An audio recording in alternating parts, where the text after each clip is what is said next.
over. Another mistake by MURIC. 2 points lost, vital points that we could have possibly gone on to win against Sheffield United next Saturday and gaining precious 6 points. Having Luton losing and Sheffield United losing and Nottingham Forest drawing, we had the opportunity to actually win this match and go on to get 6 points before we faced Tottenham United and Newcastle, and then Nottingham Forest in the last game, but it wasn't to be. Desperate times for Burnley now. Burnley 1, Brighton 0. Burnley went with a 4-4-2 and Brighton went with a 4-2-3-1. 3 o'clock kickoff at Turf Moor on the 13th of April 2024. This is Let's Talk Burnley Football Club number 133. Not many to go now, another 6 possibly. Right, the previous game, Brighton 1, Burnley 1. Alderbert scored for Burnley. Referee was Simon Hooper. Okay, MURIC was in goal. Assignon, Ekdal, Esteve, Vintinho, Foster, Cullen, Berg, Brun-Larsen, Alderbert, Fofana.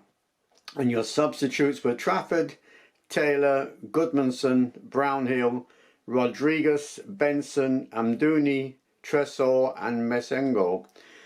So during the game, I've written it down here, the substitutes. The 45th minute, Vintinho was replaced by Taylor.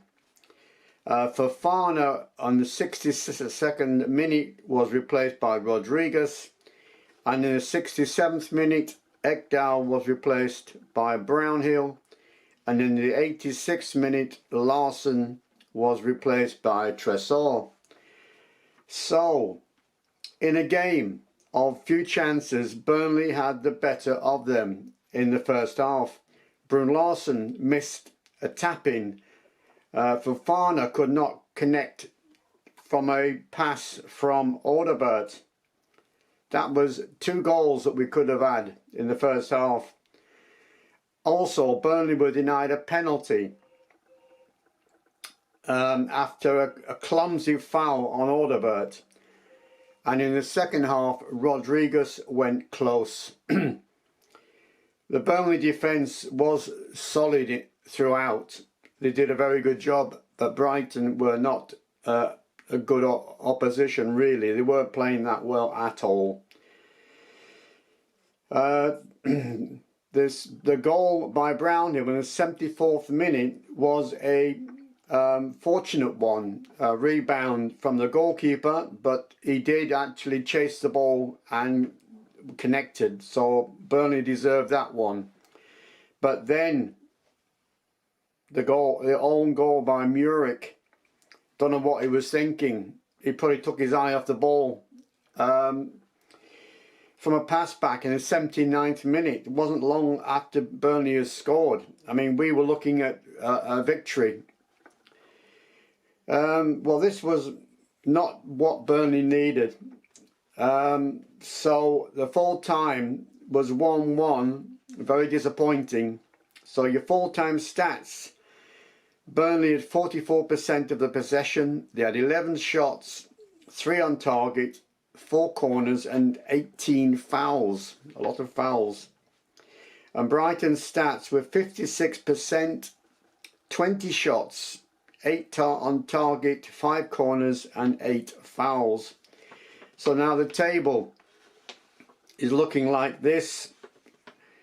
Luton, 18th position, played 33, won 6, lost 20, drawn 7, 25 points.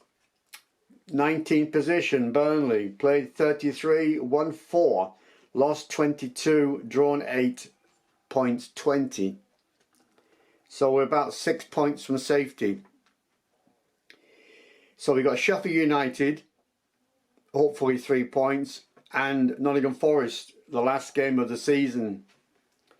But Nottingham Forest could be deducted points, who knows?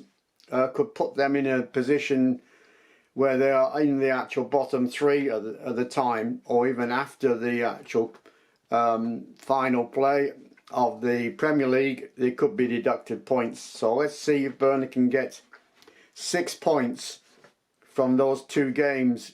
Again, 1 Sheffield United and 1 Nottingham Forest. It could help us, who knows? Right, 20th position, Sheffield United played 32, won 3, drawn 22, lost 22, drawn 7, points 16. Right, so now we have the running, the complete amount of games. I've got it here. So the next match is next Saturday, 20th of April, away at Sheffield United. Again, a must win. A week later, 27th of April, away at Manchester United. On the 4th of May, we are home to Newcastle United. On the 11th of May, we are away at Tottenham. And the final game of the season, we are home to Nottingham Forest.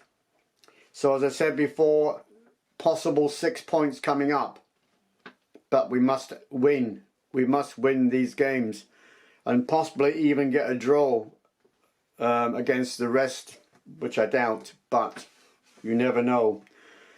So you know what happened yesterday. The results was Luton lost 5-1 to Manchester City.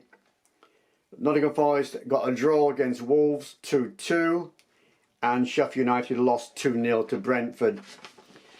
It's looking dire. It's looking close. There is a possibility mathematically that Burnley could still get out of the bottom 3, all depending on the results from Luton and Nottingham Forest. I don't think Sheffield United are going to get any further up than the bottom of the league. Right, I'll see you probably next Saturday. The result after the Sheffield United game. Let's keep our fingers crossed that we actually beat Sheffield United, and then we get some kind of results from the 3 tough games: United, Newcastle, Tottenham. But let's hope and keep our fingers crossed that Nottingham Forest do get some deducted points, either before the end of the season or after the end of the season. But we must beat Nottingham Forest on the last game. Okay, well that's it for now. I'm going to keep my pecker up, keep positive. It's mathematically possible that we can still survive in the Premier League this season. All the very best, and up the Clarets. Come on boys, up the Clarets.